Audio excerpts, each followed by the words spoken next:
Le sens de la vie. La vie prend un sens le jour où on part à l'école, le jour où on finit les études, le jour où on a un travail, le jour où on obtient une promotion, le jour où on devient marié, le jour où on devient père ou mère. Est-ce qu'il existe de vie et de vie, de nations et des nations, juste pour un parcours similaire, juste pour une histoire identique qui se distingue à rien du tout? Bien évidemment, non. Car si un artisan pense d'abord à l'essence d'une chose avant de penser à sa fabrication, à combien plus forte raison Dieu, qui est le Père de tous, peut créer un homme sans but, sans objectif, sans mission. Car la Bible dit, c'est Dieu qui s'adresse au Jérémie dans le livre de Jérémie, la Bible dit, avant que je t'eusse formé dans le ventre de ta mère, je t'ai connaissé. Avant que tu fusses sorti de son sein, je t'avais consacré et je t'avais établi prophète des nations. Vous remarquez avec moi que Dieu est en train de parler à Jérémie d'une chose qui a commencé même avant qu'il ne vienne sur terre. Une chose qui a lié bien avant même son existence. Et deuxièmement, j'aime beaucoup la réplique de Jérémie. Jérémie est en train de dire, Seigneur, je suis un enfant, je ne sais pas parler. Je ne peux pas être à l'auteur de ce que tu me demandes. Et c'est exactement ce qui se passe dans notre génération. Il y a des personnes qui ont réussi l'appel de Dieu. Il y a des personnes qui ont réussi la mission de Dieu, mais qui jusqu'à présent donnent encore de raison à Dieu. Qui jusqu'à présent ne se sentent toujours pas prêts. Qui jusqu'à présent pensent que la mission que le Seigneur les a confiée est vide. Elle ne contient pas tout ce qu'il faut pour être réalisée. Si Dieu a pris soin de placer ta mission bien avant que tu ne viennes sur terre, ça veut dire qu'il a mis tout ce qu'il faut à l'intérieur de cette mission-là afin que cette mission-là ne manque de rien. Et il y a également une deuxième histoire dans la Bible, l'histoire de parabole des talents. Il y a un homme qui était un maître et qui avait à ce côté 3 serviteurs. Et un jour, il partait en voyage, il appela ses serviteurs. Il leur remis des talents. Il remit au premier 5 talents, au deuxième des talents et au troisième 1 talent. Celui qui avait reçu le 5 talents alla fructifier le 5 qu'il avait reçu et revint avec 5 autres talents.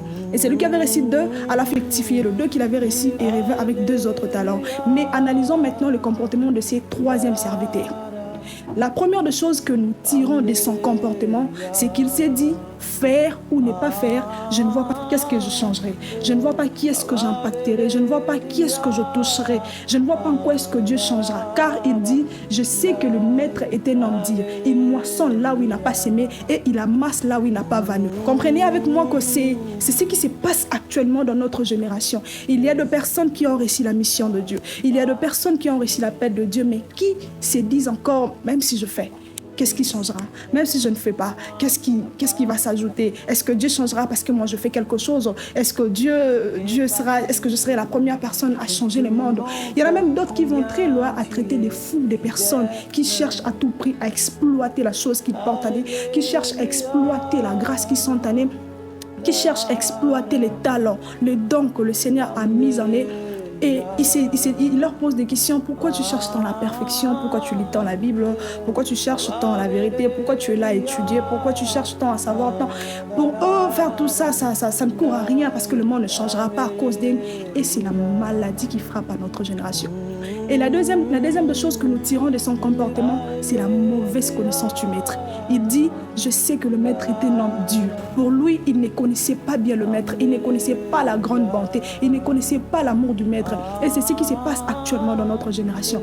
Il y a des personnes qui prétendent être des chrétiens, des personnes qui partent à l'église, des personnes qui prétendent avoir une vie christocentrique, mais qui en réalité ne connaissent pas Dieu, mais qui en réalité ne connaissent pas la bonté, l'amour de Dieu. Et moins on connaît Dieu, moins on se connaît soi-même. Et la troisième des choses que nous tirons de son comportement, c'est la peur. Il dit, j'ai eu peur d'exploiter ce que tu m'as donné et je suis allé cacher cela. Et c'est exactement ce qui se passe aujourd'hui. Il y a des personnes qui ont une peur mal placée, une peur mal contrôlée, qui n'essayent même pas de faire un pas avec le Seigneur, qui se disent, si j'abuse, je serai châtié. Si j'abuse, le Seigneur va me frapper. Il y a des personnes qui ne savent pas s'ils tombent, le Seigneur va leur relever. S'ils s'éloignent, le Seigneur va leur redresser. Ils ont tellement peur qu'ils n'essayent même pas de faire un pas. Et finalement, ce serviteur va prendre ce que le maître lui a donné et va cacher cela. La peur de ne pas exploiter, la peur de ne pas essayer d'avancer avec Dieu lui a poussé de cacher ce que le maître lui avait donné. Et il a pris ce que le maître lui avait donné. Il est allé placer ça dans un creux. Il est allé placer ça quelque part où il ne pouvait plus voir ça. Il est allé éteindre cette parfaite conscience qui allait lui rappeler à chaque fois qu'il est appelé, qu'il a quelque chose à répondre au dessein de Dieu, qu'il a une mission à exposer, qu'il a quelque chose où le monde attend de lui. Et après avoir entendu ces messages, j'aimerais parler avec une personne. Pose-toi la question. Pourquoi tu vis? Pourquoi tu existes? Est-ce que tu vis tout simplement pour accomplir ou pour remplir le règle que le monde nous recommande? Est-ce que ta venue sur terre est-il un hasard?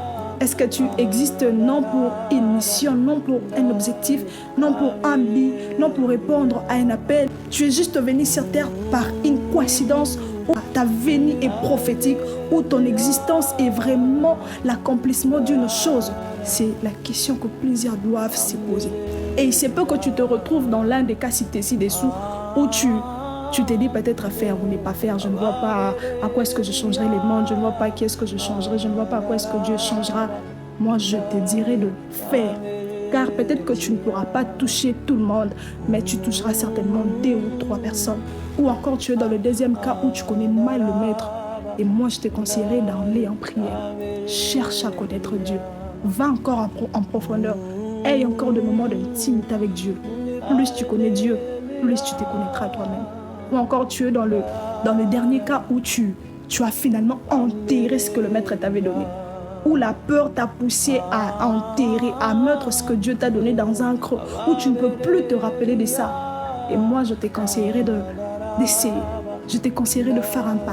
Je te conseillerais d'avancer. Je te conseillerais que le Père n'est pas aussi dire que tu le penses. Si tu tombes, il te relèvera. Car il dit, mon serviteur tombera 7 fois et il se relèvera. Même si tu tombes, tu te relèveras. Même si tu t'égares, le Seigneur va te redresser. Ou encore, peut-être tu as finalement éteint maintenant la grâce de Dieu. Tu as enterré les talents. Tu as éteint cette conscience qui te rappelait à chaque fois que tu as appelé.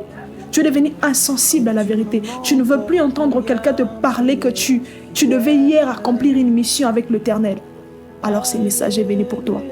Ce message est venu pour révolutionner ta mentalité. Ce message est venu pour que tu saches que le Seigneur t'attend. Ce message est venu pour que tu te rappelles qu'il y a de vie d'ailleurs qui t'attendent.